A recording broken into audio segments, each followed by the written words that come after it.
Hey church, Nathan Massey here with another midweek devotional thought where we're halfway from last Sunday and halfway to next Sunday.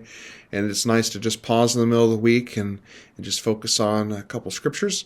And today that's going to take us to Exodus 34. Exodus 34 is rendered as the attributes of God chapter, where there are a lot of attributes of God that are discussed from Moses. And so what we're going to be looking at is verses 5 through 8, where we're going to look at the attributes of God and talk about them a little bit. So starting in Exodus 34, in verse 5, it says this: "Then the Lord came down in the cloud and stood there with him, and proclaimed his name, the Lord." Whenever you see capital L-O-R-D in the Bible for Lord, that's talking about the Lord God. But really, in the Hebrew, it's actually God's name, which is Yahweh. And so, the Lord's name isn't just the Lord. God's name isn't just God or Lord, it's Yahweh.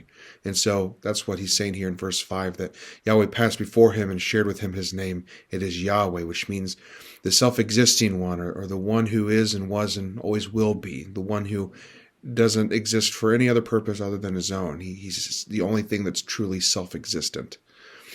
And so we're going to look at verses 6 and following. "And he passed in front of Moses, proclaiming, Yahweh, Yahweh is compassionate and gracious God. He is slow to anger. He's abounding in love and faithfulness, maintaining love to thousands and forgiving wickedness, rebellion, and sin.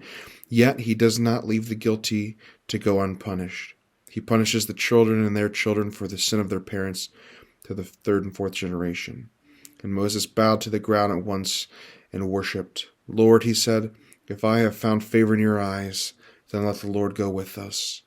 Although this is a stiff-necked people, forgive our wickedness and our sin, and take us as your inheritance."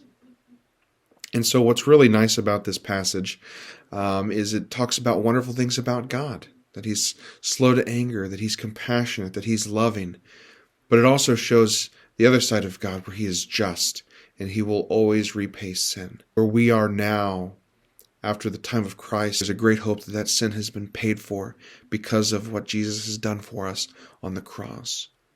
And instead of God's wrath burning against us because of our sin, rather God's wrath burned against Jesus because of our sin.